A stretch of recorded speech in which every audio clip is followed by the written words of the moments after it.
but I haven't seen you in forever. I feel like it has been. Oh, are we starting? I feel like it's. Oh, been, shit. I feel like it's been years since I've seen you, right? Maybe. Don't ask me. My sense It of time has to be is. because I've seen everybody else. I've seen Nick and all of them, but I haven't seen you in years, and I think that's because I just don't work in music anymore. That could be possible. Don't ask me. My sense of time is. I thought it was Wednesday when I woke up for a second, and it's not Wednesday. Right. So how have you been? But that tracks. Yeah, sounds right. How have you been?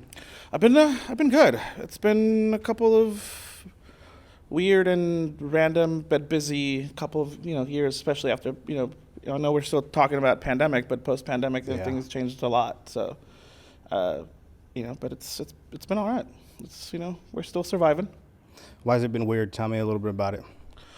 Ooh. Tell me your top priorities. Tell me things that you let go. What have you been doing? No, it's weird just because I was very much used to a certain routine for a good amount. It was years and years. Right. And that routine basically got, eroded almost instantly. And then when things, started to kind of pop up, then it was just kind of there was a lot of reflection time, and there was a lot of all right, what am I going to do that's not the same anymore? Also, it was kind of like a chance to just try other things, and just, that's kind of how that, and where I ended up, it's just trying different things, and I still within the same space, still within the same music space, but it was just instead of being stuck at one place all the time, it was just more of expanding the horizon out of it. Okay. So, let's start there then. Yeah. Because your routine got shut off, but I think a lot of people don't. For the ones that are going to watch this, I want them to understand where you started. Got it. So I was working at the clubs team here in LA and at the Insomniac clubs team. So my life pretty much revolved around all club shows. Academy, Exchange LA, Time. And then a little bit of the San Diego type of when that opened up, but I think if not every weekend, at least 97% of my time was always every weekend. I was at some venue or all venues. So that happened. That was going on for years. Pre-pandemic, and then when things came back. I was doing that for literally a couple of months, and then I was like, okay, let's figure something else to do, and I moved over to music management or and artist management, I should say, and that was 2020, 2022 or 23. I don't know where are we. We're in 2025 now. There we go. That's what it is. But yeah, it was shortly right after things kind of started coming back up, and made the move to actual artist management. What were your initial roles when you first started in music? I was a senior manager. I immediately removed it. Oh, sorry. When we're talking about just before. just straight into the club scene. Oh, the club because scene. that's where I met you. Yeah, true. It's when I first started. I started as a promoter, back in the day, and we're talking. This is 10 plus years now, if I'm not mistaken. Actually, probably more. Yeah, this is 10 plus years now that we're looking at it, probably more like 12 plus years, if anything. But yeah, I started as a promoter. We're currently in Hollywood, and I before even moving into the role as a promotions manager within the Insomniac Clubs team, I was doing club nights out here in Hollywood at different venues. Most of the venues don't even exist anymore. We're talking about Premier Nightclub, Las Palmas. Create?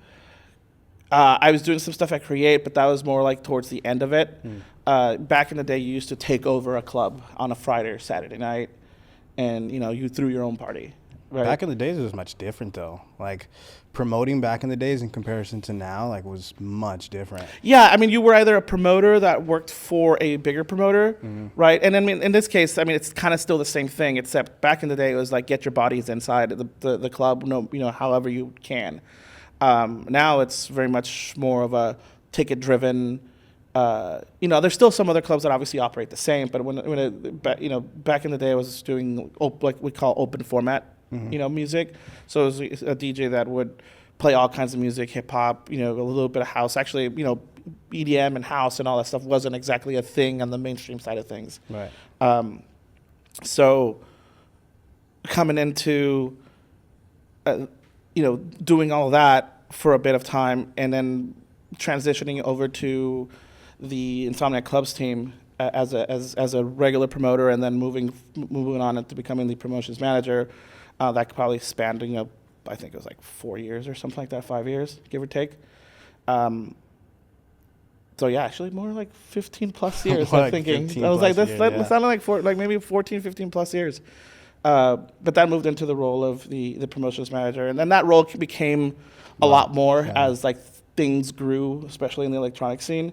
But that was my first initial, I guess, big boy job in the industry, was the promotions management, being the promotions manager for the clubs team, or for literally one club at that point. Yeah. And then more clubs opened up on the electronic roster of the Insomniac side. Yeah, because I think that's exactly, because I think you and I, if I can remember, because there's a lot of things I can't remember, but vividly, I met you through Henry. And I remember I thought you were the meanest motherfucker on the planet. That's right? just called resting bitch face. Initially. And then I remember one time I asked you, I was like, that's when I barely first started, because Henry was kind of like my first introduction into anything. And you were just like, send me email, because I asked for something. I was like, I was expecting something a lot more like detailed or whatever, but you're like, send me email. I was like, I don't know if this guy is like mean or this is just how he is. But like, I remember that was our first introduction, and I think it's just because you were just so busy at the time. Like, you were always busy with everything. You were the go-to guy for all the clubs, and especially at like the Insomniac ones. Like, how in your opinion did you do all of that? Like, you were not just like the front door man. You were everything. How? Yeah, that's kind of what I was referring to earlier. I mean, the promotions manager job that I took on became a lot more than just the promotion, handling the promotions team and the front door side of things. Eventually, it kind of turned into a big hybrid job of not only the promotions, taking care of the promotions management team, but a junior talent buyer, marketing coordinator. It basically, and I was the liaison between the operations side and our marketing team. Nowadays there's quite a bit of people kind of handling. Yeah, that's what I say. I don't understand how you handle it all. What I used to handle, but it's like it started from the bottom, right? And I'm grateful for the opportunity, and I'm grateful. I love the entire team there that's still there, and shout out Anthony and Adam and everybody else there that kind of just nourished that whole entire environment. And we when we talk about being a promoter, that's what we talk about. It's like going to being the grassroots person of everything, and that's what people kind of don't understand, especially nowadays, is people are like, hey, let's throw a party or let's throw an event or whatever, and it's like, somebody comes to me and says, hey, let's throw an event. I'm like, okay, cool. Like, what kind of event? All this other stuff, and I just run through a list of not normal, but marketing and operational things all in my head, as far as like, hey, okay, so what are we doing for this, and this, and this? And then most people realize that it's not just about throwing a party or doing a club night or whatever. It's there's way more involved than that, both in front of the camera and behind the camera kind of thing. But yeah, I mean, like, as time progressed, and again, this whole thing was like 15 year plus, especially at the clubs thing, this was probably like 10 plus years.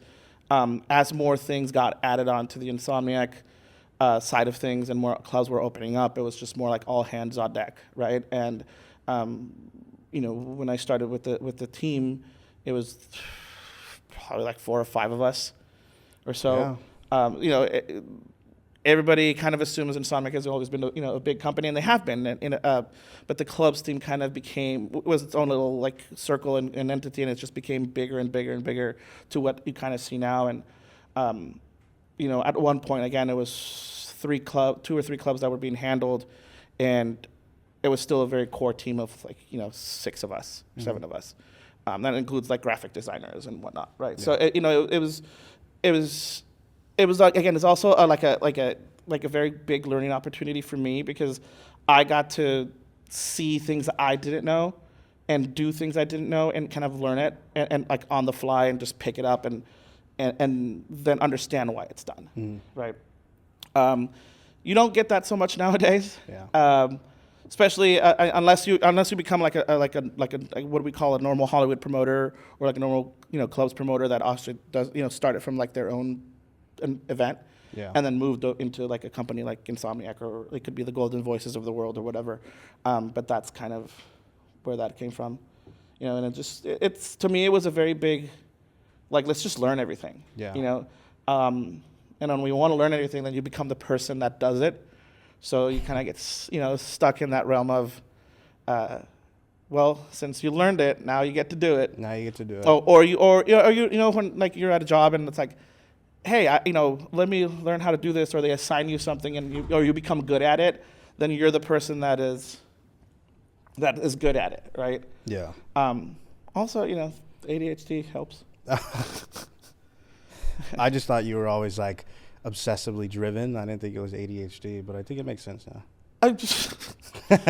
I mean, we can put a little bit to the obsessively driven part of it. I mean, look, I think it's when you really like something, then you get to, whether it's ADHD or having an actual drive for something, it very much is something that drives you when you really like it. If you don't like something that you're doing, or it's just passively being done, then even if you were driven, I don't think you can last as long as some people have been in this particular industry. Like right? you lasted a very long time. Yeah.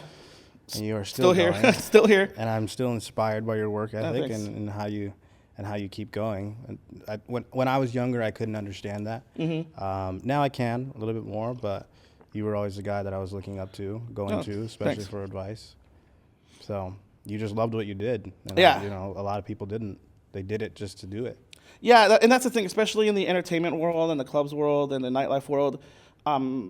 Most people start off because it's like, you get to party, or you get to do all these things. And while I'm grateful, I love the scene itself, and I'm grateful to to see all these artists that I've been able to see. And I mean, don't get me wrong, I like to have a great time, but there is one focus in mind is what you're doing, right? Mm-hmm. And it's the job behind it, Right. Part of the reason I think I lasted so long and, doing what I did with the clubs team is that, I was there for almost every single show that we've ever done at these clubs. And I don't recall a single night where I didn't stop and look at the crowd from, wherever I was, and we're like, all right, this is why, we lose some sleep. This is why we all do, what we do.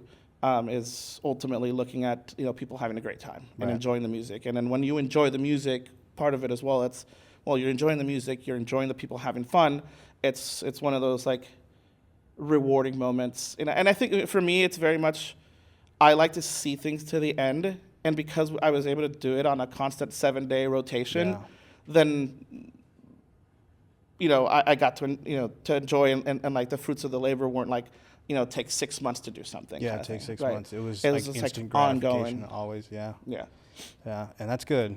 And I got to meet people, like you. Yeah, yeah, we met, and we're still friends till this day. Like even now, like I don't do anything with music anymore, but like I could still reach out to you, and you'll be like, hey, like what are you doing? Let's hang out here, or let's do this or that. And those are very few, but I think it's because who you are. Like you are able to relate and see people for who they are and what they are, and that's always been a good thing. Especially being in like the club scene. A lot of people just seem to be, like you said, constant rotation. There's people you see in, and there's people you see that leave. It's very hard to find those people that you could just like attach to.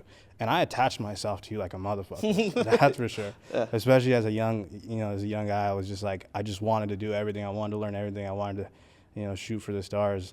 And you put me in those positions. That email worked out.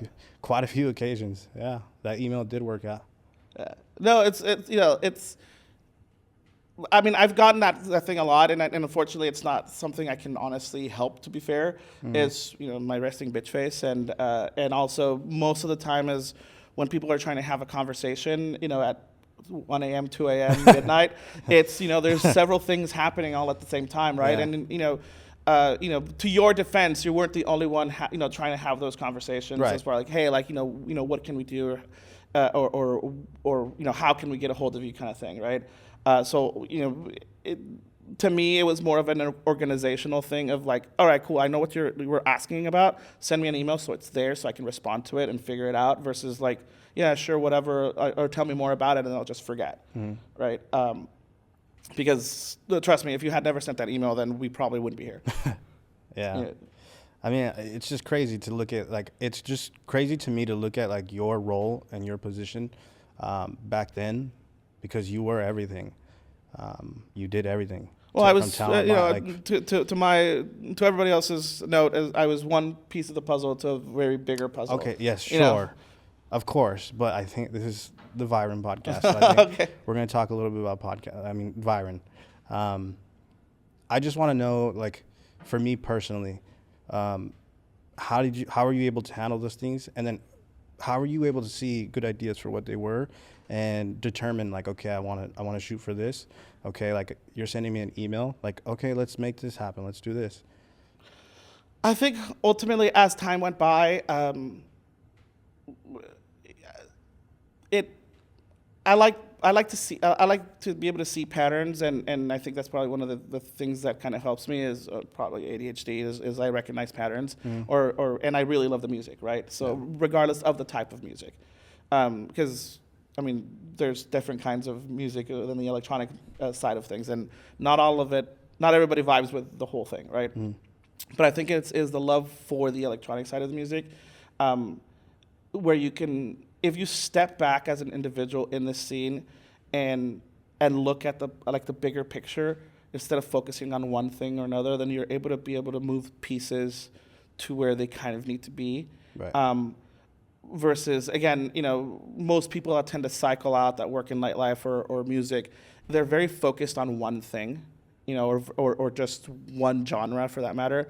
And again, I'm also very grateful again to have some of these mentors and people that I worked with that were never that way. Like they appreciated the music for what it was, even if they weren't a fan of the music.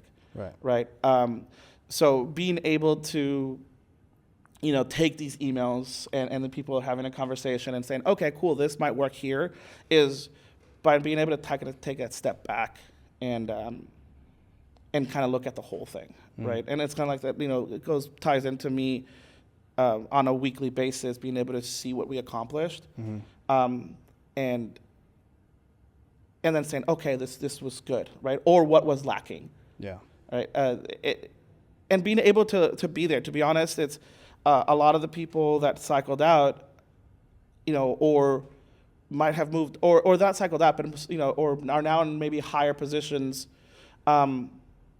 have lost that luster of like what it is to be there or what it is to be an attendee. Yeah. And it is just now a routine, right? And that's one of the biggest things I kind of still stay in mind is, and actually we were just talking about this outside. It's like, hey, what are you doing today? Well, I'm gonna go see this, and this. Yeah. It's most people stop. Yeah. Right. And never look at what's happening.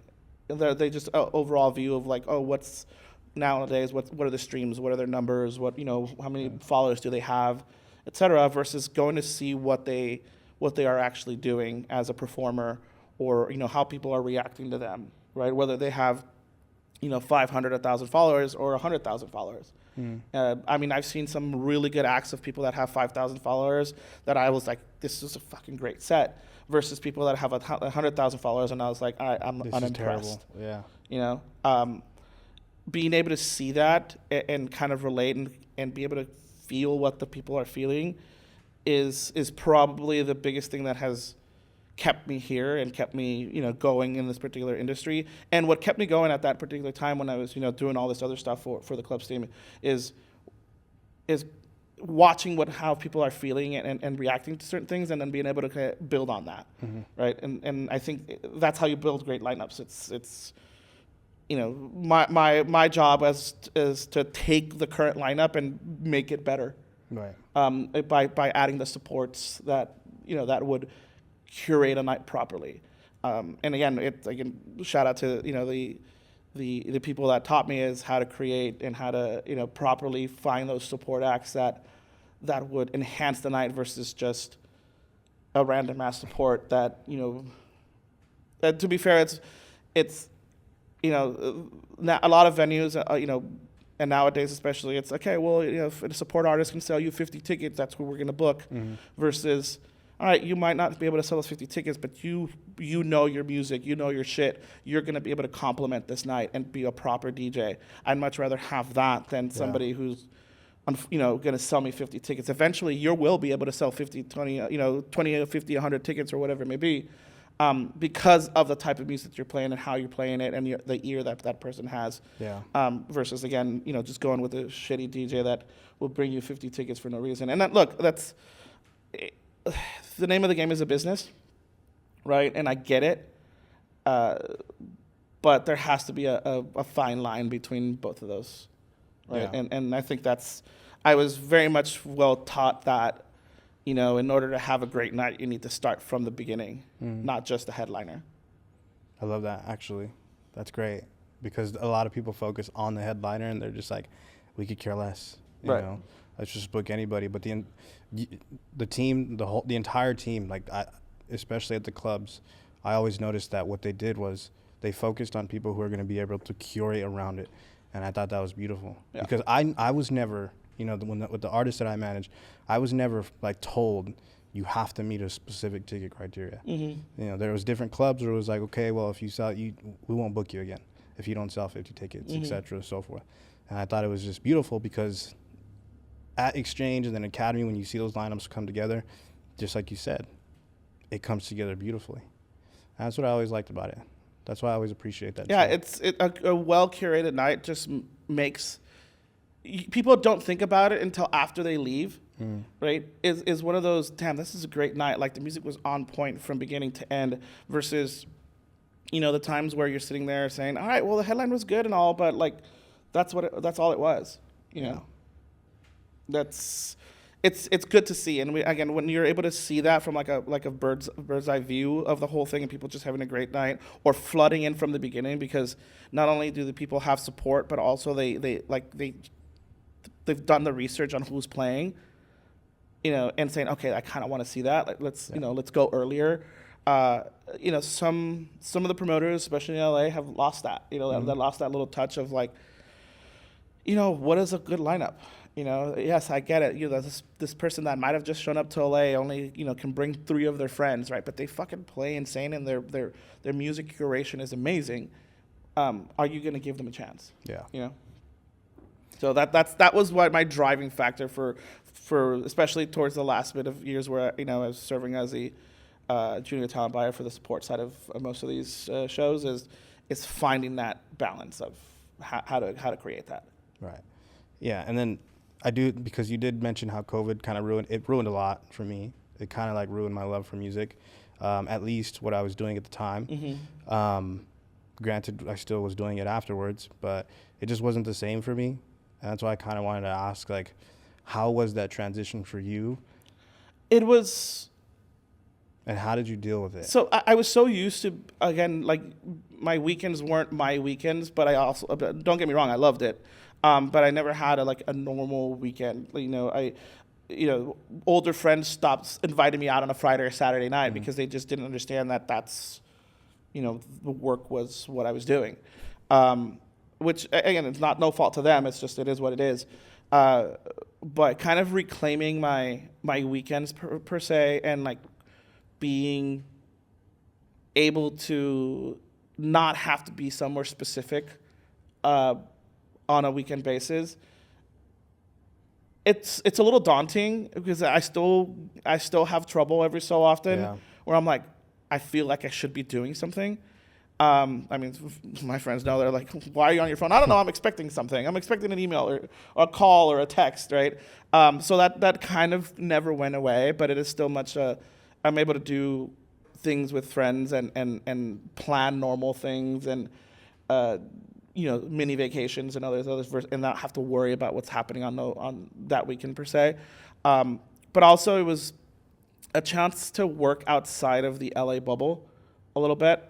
The pandemic obviously stopped a lot of things here in LA, and for a while I was kind of just sitting around doing nothing, except for just cleaning and redoing my closet space, and barbecuing. But then for a while, towards the end of the pandemic times or COVID times, I was out in Austin for a bit, doing I created COVID safe shows based on the parameters that the Texas government had. Oh, that's right. I remember all that this. That they had put out. So I got the opportunity to be able to do that. So that kind of just put me into that. So, and additionally, I was also producing live streams that were being broadcasted on Insomniac TV. So I got to be able to do quite a few of those. Those were fun. It was like creating a show, but with like a limited amount of people that other people can enjoy via a stream. I remember there was like a million people at one point like viewing the streams. Yeah, it was great. It was amazing, and being able to produce some of those were great. And I took what I was doing pre to that and just curating a lineup that people would want to see that would be very much different to other people, right? We did some of the first techno stuff, on live stream, with the great people of 6 a.m. group Incognito. Shout out Gia and Gerard and Alan, and all the crews. We did. I think that was one of our best ones. We did a warehouse one, where we turned this warehouse into like a straight up studio, and it was very limited people. It was like 6 of us, right? And we're all running around wearing masks and just making sure that everything was cool and just just making sure that we were able to provide a product for people to watch. Yeah. But yeah, that's kind of what was happening during that time. And after that, I got used to kind of having my time, but also I was missing it. So, but that same sense of urgency was no longer there for like me being somewhere on a weekend basis. So the opportunity to jump into artist management kind of came from that. So that was just you kind of just didn't want to go back to. It's not that I didn't want to. It's the opportunity. A different opportunity came up that. And the time frame and the timing was right. To be able to say, you know what? Well, I haven't been doing it for the last year and a half because I couldn't. What does it hurt to try, right? Yeah. So moving into the artist management space was an interesting move for me, just because again I was very much used to being somewhere specific all the time, but it was also a new challenge and to see how I could go into it. So talk to me about that. Artist management is definitely not, being at a club or different clubs on a weekend basis or on a weekly basis. You're dealing with, different types of other promoters. And look, coming from, an environment where I know what a promoter should do to market a show and to push a show and to sell a night, it was very much a very hard learning curve to understand that other promoters in the rest of the U.S. and even the rest of the world don't exactly do that, and having to also be able to pull that out from those promoters and say, hey, in order for me for you to sell a show, you need to do this, this, and this, right? Because I know that's worked before, right? And that's coming from where we were at, and having to kind of have those conversations, very much uncomfortable conversations, because it's you're coming at it as a artist manager trying to sell your artist's show in that market, and having a promoter only do 20-30% of what they should be doing or what they've been accustomed to, right? Maybe not what they should be doing, but what they've been accustomed to. So after pandemic, things changed, so you have to pivot, and a lot of the promoters didn't pivot into like the new marketing tactics and new ways of doing digital ads and kind of a different kind of content and things like that, right? Because the big social media, TikTok and Reels all took off during that time frame. It wasn't a thing. You weren't really, you weren't really diving into like user generated content or like cool reels that were like not exactly normal promotion.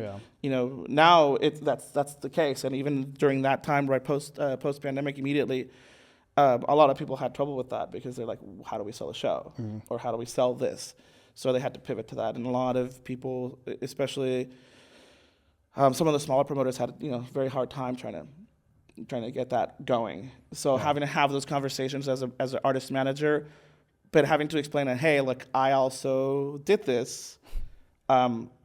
It could be a very kind of uncomfortable conversation because of egos. Not just so egos, but it's like not the understanding of what it is. It's like, and then like the ongoing, they've been used to something for so long, right? So that was kind of undoing some of the patterns that they've had, and kind of not reteaching, but at least lending a hand to saying, hey, this is kind of how it's supposed to be done, or at least you should also do this on top of your other stuff. Right. So, but it's been great. I mean, transitioning from that and kind of learning a couple of things, and then working with other people across the U.S. versus just like a regional kind of thing. It's been great. It's been eye-opening. It's been interesting. It's been all the things all wrapped into one, and I'm still definitely learning on how to kind of maneuver through certain things that are somewhat brand new to just where we are, right? But so far I'm enjoying it. So fingers crossed. We'll be here for a while. That's good, because you're so passionate, and like you mix obsessiveness with passion. So when I first saw that move that you went over to Prodigy, I was just like, okay, great. And you went into management, and I was like, you're gonna kill it. Thanks. Because it's if there was something that you did not know, you would figure it out, and if it was something that needed to be done, you would do it. So seeing you in management and hearing that you're doing great is great, because I got tired of it. Yeah, no, I mean, like I said, the opportunity came about. Shout out to the Prodigy team, Will and Mike and everybody else that was there at that point when I decided to transition over. They were like, hey, well, we know that you've been doing all this stuff for the clubs team. Here we go. Like it's the perfect, and they gave me a chance to kind of enter that space, and I definitely was able to learn a lot from the guys. Just recently, I have left the Prodigy team. Still they're amazing. Shout out team. Shout out to them. But I just decided to venture off on my own as well, and kind of do the exact same thing and just see where I can push things and what I can do to push myself in that realm of things. Current artists that I'm managing is Junkie Kid and Wolfgang Gardner. Wolfgang Gardner is obviously a fucking legend, and letting him kind of do his thing and create new music, and just kind of setting the stage for him as soon as he's we're ready to launch is been really cool. And just kind of seeing the process in his head and how to like create new music. And I mean the music that's coming out was this 2025 2026 year is going to be really cool and really enjoyable in the music space. He's going back to like the roots of where he was pre like the electro sound. So that that also takes a little bit of finessing, because people are so used to one thing, but working through it is great. And then Junkie Kid, he's been a staple in the hardstyle industry and the hard dance industry. But over the past couple of years, he's like moved over to the actual techno and the hard techno sound. And that's kind of where, the world is at the moment. And he kind of moved himself over into it. Now we're just setting the stage for the rest of it. I mean, we've got some really good collaborations in the hard techno scene with some of the big artists that are crushing it right now within that genre. And actually, I don't know when this will come out, but EDC Mexico is coming up, and he's got he's debuting a track with one of the artists that are playing there. And if you're seeing this after EDC Mexico, then it just happened. So when is EDC Mexico? Huh? When is it? It's next weekend. What day is it today? Saturday. No, I meant date, not day. 15th. 15th of February. So it is next weekend, 21, 22, 23 of February. So if you're seeing it before that, then you know if you're in EDC Mexico, go watch it. Just figure out where he's going to be at, and if you're watching it after that, then you'll see the content coming out. Can you spill who he's debuting with? No, because we're still finishing it off. But if you're in the if you love the hard techno scene and if you love the techno scene, just go catch one of the just make sure you're at those sets, right. And you'll be able to see. Or we'll give a little tidbit on socials if anything. It seems like you're having a lot of fun. It is. It's look again when you go into my earlier point that we were talking about. It is when you love the music, then you have fun with it, right? If you don't like what you're doing, or this area that you're doing it, then eventually it becomes very mundane and just generic, and you feel like everybody else, where you're just not having a good time. That happened to me. Yeah, and I get that. Like I get that. But when you find the joy in the like for me when I mean I love all kinds of electronic music. Like I'm the person that you'll find at the grungy warehouse at 4 a.m. But I'm also the person that you will find at 11 p.m. at the club with some of the mainstream artists, I guess you would call it. And then you'll still be up for the day parties too. And I'll still be up for the day parties. Yeah. Think I don't have to be at them anymore, but those were definitely good fun times. Those are the and again that's the drive that kept me going, because it was creating the environment for people to have a great time with the music that I really loved as well. Shout out Adam and his and creating the Day Trip brand, and having the vision to see it through. He was doing his own day parties and pool parties, and he was just wanted to have a very big, massive day party that he could that could be within the brand. And I mean, I remember the early days when he would he showed us, hey, this is what's gonna happen, or like not what happened, but this is my vision for it. And once it was time to get going, I dove in with it because it just looked like so much fun. And then I remember our first one that was held back in the Academy, the patio. We were all running all over the place, and it was very much us against the world, because day parties weren't a thing, up until 5 years ago. Those were incredibly fun. And then people got there, they're like, oh shit, we can have a good time and listen to good music and party on a Sunday and still be home and then go to work the next day. And it doesn't feel weird to drink because everybody else is doing it around you. And it just so happens to be, in a club setting at the same time. Yeah, but it was an outdoor setting, right? It was a club setting, but it was outdoor. It was a patio. And it was very much a family affair, because it became Day Trip became a place for everybody to just meet up on Sunday and just have a great time. And that's including those would include the artists, the managers, the agents, the producers of the event, everything. And Adam put a very big amount of detail into what he wanted the vibe to be, and it was just up to myself and the rest of the team to execute that. And be able to, and he had the vision from the beginning, right? And that's what it turned out to be. That's and now it's obviously a big, massive festival, and also the normal, summer series.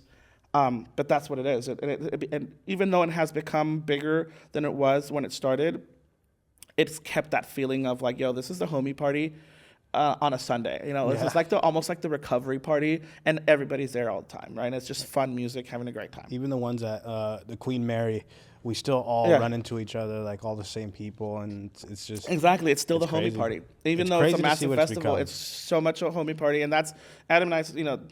Every so often we'll reminisce about it. It was just it's the homie party.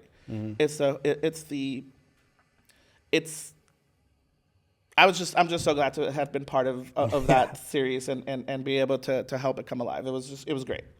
But to the point earlier was, I was at the venue Friday night, Saturday night, and then, I have to be at the venue at 11 a.m., 11 a.m. because we opened at 1 p.m. So that was just, during the summer, it was just one big blur every weekend. And then, I have to be back at the office on Monday, and we prepare for the next weekend and do it all over again. So it can take its toll. I'm not, I'm not going to say it's not, but again, when you love the music and you love what you do, I think it just rolls off your back. It's like, hey, we'll do this all over again the next week. And that's what I was going to kind of like piggyback off. I was going to ask you, like, it takes a toll. From my experience, it took a toll on me, especially since you're partying every week. Not everybody does that, especially when they're at the party. You don't have to party or whatever. But yeah, I wanted to ask you kind of just like that side of things. How has it taken an effect on you, a toll on you? I think anybody that you'll ever ask how I keep that going, not keep that going, but how that is a thing is I'm just I identify as a permanently exhausted pigeon, and that I have always identified as such, but it's like a permanently exhausted pigeon that really likes what he's doing. So,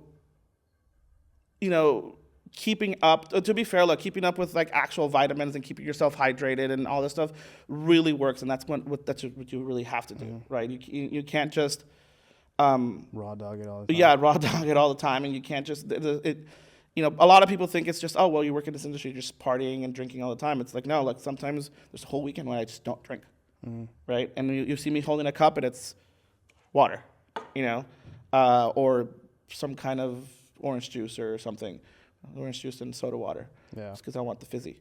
But it's, you just got to be smart about it, right? And that's, again, that is the other thing is, people that tend to cycle out is because they're sitting there partying for, that's all they're doing. That's all they're doing. That's all they're doing, and it's great. Look, that's how you meet people, etc. But, this is a marathon, not a race. So. Yeah, it is, and I sprinted. I still love it. You got excited. It's all people get excited. I love it. Even now, I still reminisce and I still talk, with close friends, and I talk about how like they ask me like, would I ever go back in what capacity, and I'm like, you know what? Like if I were to ever go back, I wouldn't be what I was, only because like I feel like that time away from music, it allowed me to really mature. And I think if I were to go back, it would be in a bigger capacity. But I did burn out. Well, that's the thing is, pandemic for me allowed me to see that there might be a little bit more than having to be at the club, just every weekend. Even though, trust me, I still miss it. I love the feeling of the operational point of view versus the marketing. And if I had the chance to do it all over again, I probably would. I would immediately jump to the chance to and who knows, that might be a something that happens in the future. I don't know. I really don't know what the future holds, to be honest. But the COVID times kind of allowed me to see, okay, look, I could take pockets of time. It doesn't have to be this go 24/7, and that's what it was for many years for me. And even though it might seem like it's still that for me, trust me, it's still very much toned down. And friends of mine will tell you that, it definitely there is a toned down version of what I used to do, pre-COVID, or even the first year after COVID. That's great. Being that you have so much experience in this industry, if I came to you as that 21-year-old, 22-year-old kid again, being what you are now, and I asked you, I wanted to get in the industry, what's some of like the advice that you would give me? I would tell you to figure out what you want to focus on. Whether it's the marketing side of events and nightlife or the electronic music industry, or wherever it may be, or whether you want to work operations, marketing, talent buyer. There's definitely many aspects of it. Figure out what you want. Figure out what you really want to focus on. you want to work in the agency side of things? Do you want to be able to make, be an advocate for the artist, or do you want to be the one doing the events or putting them on? Finding what you want to do, and then taking your step from there. Mm-hmm. Don't just raw dog it and go in there and be like, all right, I'm just gonna be around this, see what happens. It's very confusing. There's way too many things happening all at once. Not everybody can handle that part of too many things happening at once. And unfortunately, for some of the newer kids that might be wanting to come into this, it's not as easy as it was once was. And I'm not saying it was easy, but it was easier to be able to say, hey, look, I'm going to learn all these things while they're happening. Now because it's so big, go figure out what you want. Like, figure out what niche or what area of events and the music industry you want to be in. Right? Yeah. Whether it's management agency, event producer, marketing operations. I mean, there's very many different areas. Yeah, for me, I kind of when I first started, I had a very straight and like forward vision, mm-hmm. and then once I started to dive more into music, it was like I actually don't know what I want to do, and it became a thing where I was like, am I really networking or am I just getting drunk and partying? Right. And I had to like really recenter and focus on what I wanted to do, and once to your advice. Once I really recentered what I wanted to do and I just focused on that one thing, it just kind of flourished. Yeah. I had a non-traditional route, so it was really hard to learn and grasp things and wonder if this is the right thing that I need to do or if I'm doing the wrong thing.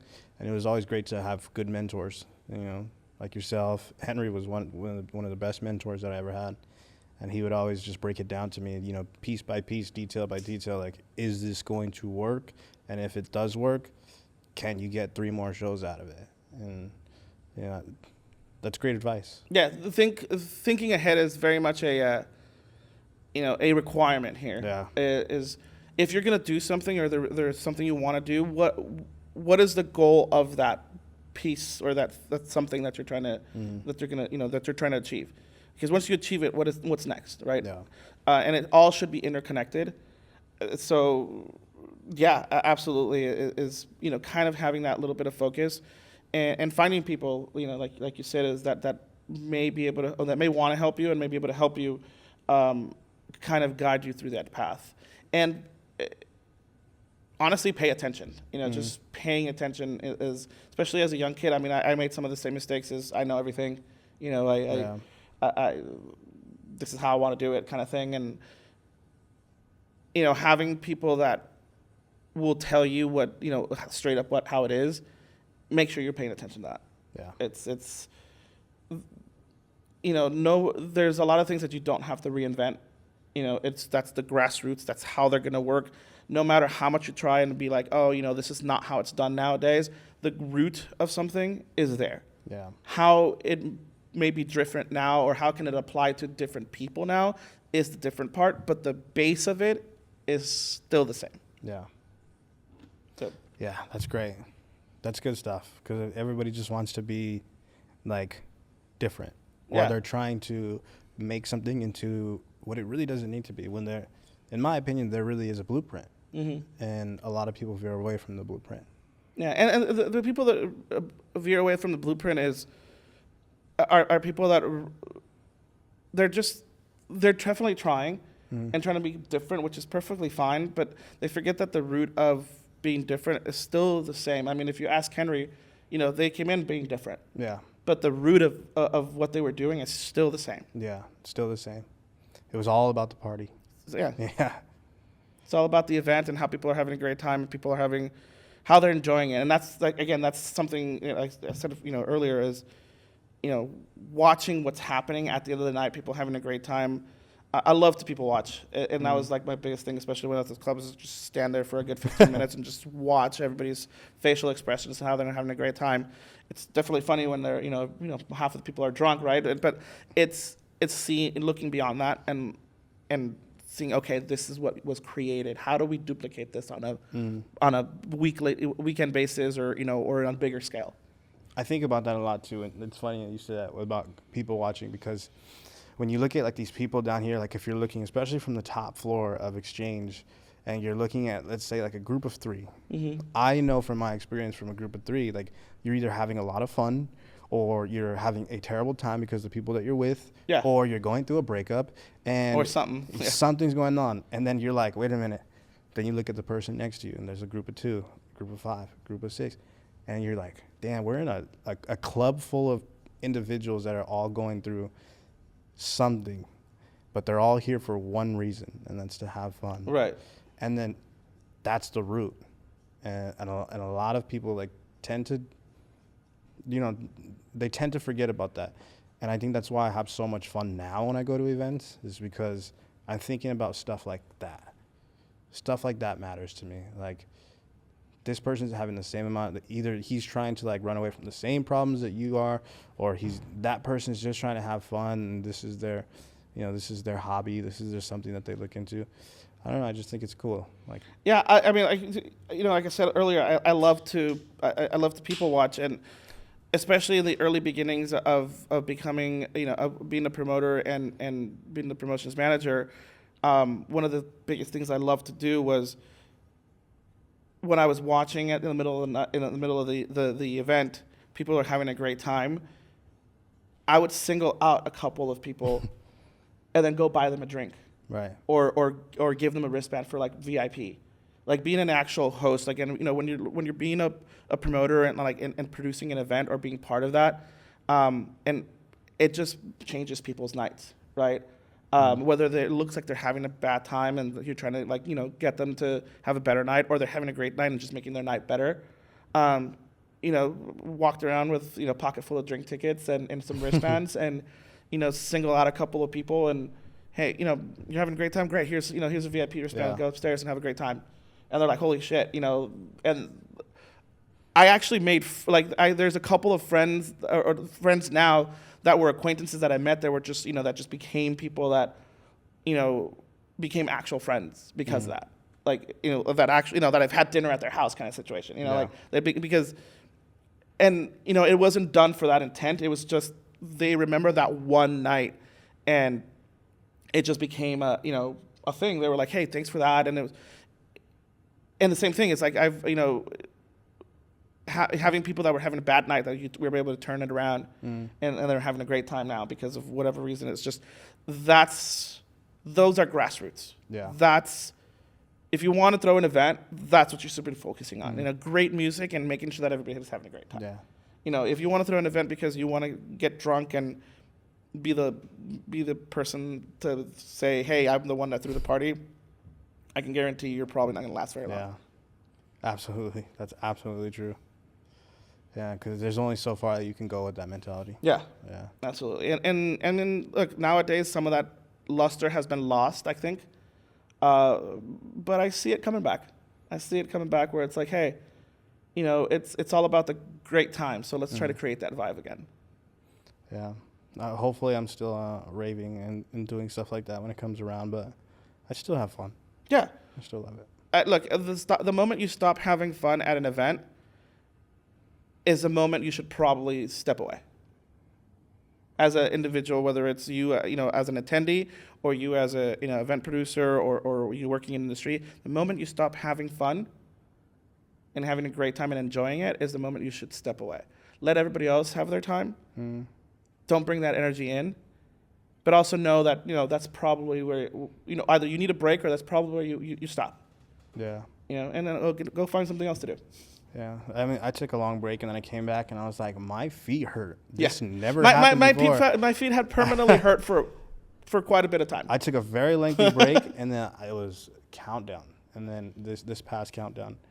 And I'm sitting in the back and I'm talking to Nick and all of them. And I'm trying to get my food. And I'm eating food and I'm like, why does my lower back hurt? And I was like, wait a minute. Not only does my lower back hurt, my feet are hurting. And I'm like, okay, at least the festival is almost over. It's 11:58. Still got 2 more hours to go. And, festivals got after parties now, so. Oh, they do. That is right. Oh, Lord. Most of them do. Yeah. So yeah, it's there's a secret to it is sit down as often as you can. I think we were just talking about this outside. I was like, the only reason I want backstage access is not because I get to see all these DJs or whatever. It is because I want to use the restroom and I want to sit down. So and again, my friends know when we go out, it's I'm gonna definitely be running around different stages, but we're gonna be sitting down a lot, and not because I don't want to party or I don't want to have dance around and have a great time. It is because I am having a great time while listening to it, while taking a rest. It's just, let me get my 15-20 minutes in, sit down somewhere, and then all right, let's go for another couple hours. We'll go right back at it. Right back at it. That's all I need. That and keep a couple of leaves in my pocket because shout out to Leave, please sponsor me. But especially when festivals come around, I pop a couple of leaves throughout the night and then we let everything hurt in the morning. Yeah. But while I'm there, it's not. I can't feel it. I've had to start taking supplements pre and post. I've always done it. If that's one secret you want to learn. I recently just started doing it. Nope. It's B12, vitamin D, and an Aleve, and usually a mineral pack or something pre and post. The L-theanine and then milk thistle and stuff like that. All that stuff, yeah. Oh, Lord have mercy. I drank heavily last night because it was Valentine's Day.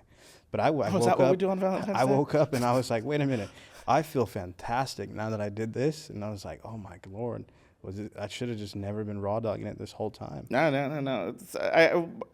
I'm also getting older. Jen, who one of my best friend is, she knows that when we are ready to go, because we usually go to festivals together, I bring the vitamin pack. I bring the vitamin pack and I'll have one for her and I'll have one for me. And then it's like, okay, when it's ready to go to the festival, all right, let's go. It's a handful of vitamin pills and minerals and painkillers. And that's, I still do that for shows, maybe a toned down version of the mineral pack or whatever, but definitely not raw dogging, any festivals or anything. Whether you consume alcohol or not or whatever, it still takes a toll. So, I can't be, even though I've had my dying moments, I can't be dying of a hangover, you know what I mean? Especially if I have 3 events happening. It's either you balance your drinking out, or you don't drink, or you balance your drinking out and you take supplements so you can take care of yourself. So you can take care of yourself. And then a lot of people eat like shit, and I emphasize it all the time. Like, dude, oh, I'm so tired. Oh, I'm this, I'm that. I'm like, you have to change your eating ways as well. Yeah, look, you can't go into a festival with one chicken tender, even though we've done it. I used to live off 1 chicken tender for 3 See? days. Yeah. Then that's what you're dying, and not that I haven't done it either, right? But I definitely learned the lessons and try to not do it. But eat a decent meal before you're going out to the festival. If you're gonna keep drinking, probably eat at the festival. Something decent. That's gonna They have so many good food options now that weren't there before. Exactly. There's vegan options. There's all these cool things that are not shitty, hot dogs or before it used to hammer. just be that. Like, it used to just be chicken strips and hot dogs. And now it's like you have hibachi spots, vegan things, a lot of I remember I went to a festival and there was pho. I had ramen. Day trip. I went to day trip. Was there pho? They had pho, yeah. They had the little bowls and you just carried it around with you. No way, I don't remember that. And then they had Dave's hot chicken. Oh, that was amazing. Well, but that's also fried chicken and yeah, but I spent $200 on just that. Just chicken. Keep yourself balanced. Don't try to be the I want to just rage and just drink and it's like, all right, it's fine. Yeah, you're gonna burn yourself out after a year kind of situation. Especially again if you're going out there for the networking and and still part of the business side of things, you want to keep that edge. And again, mind you, it's sounding like we've got it all figured out. We don't. No. We definitely don't. No. And there's been times where I'm sitting there still dying in the middle of the week after a weekend, but learn how to adjust and at least try to do the minimum to where okay, cool, the supplements and whatnot. Worst case scenario, go to the liquor store and buy those little what is the vitamin packs? They're like $4 or $7 in a little register. Which ones? The little there's like a whole vitamin pack that they sell at the register at the liquor store or like the gas station. It's like a pack of pills. I don't know what it's called, but it's. I don't think I've ever seen them. Really? No. They're literally there all the time. What's it called? What are they called? I have no idea. No. Oh. I was gonna ask you something because we're kind of narrowing down on time here. Okay. But I wanted to ask you like what. Well, while we're wrapping this up, what are your goals and what do you plan on doing in the future? And what is your advice to the world? Ooh. Future, I don't know what the future holds. I am currently on this particular path of artist management, and I'm having a great time with it. There's a bunch of cool stuff that are happening with the artists that I'm currently on, plus some that I'm having conversations with, that I'm very excited about. So plan for that is make sure we crush it, and just, release the music out to the world and make sure that the world is ready to listen to it and having a great time. And if we're talking about advice to everybody else is, honestly, if you don't have it figured out, it's okay. If, I think that's probably kind of cliche, but if you don't have it figured out, especially nowadays, if you don't have it figured out, it's okay. And if plans change in 4 years or 2 years or 5 years, it's fine too. Yeah. Just go with what you're currently loving or at least have a goal into that direction.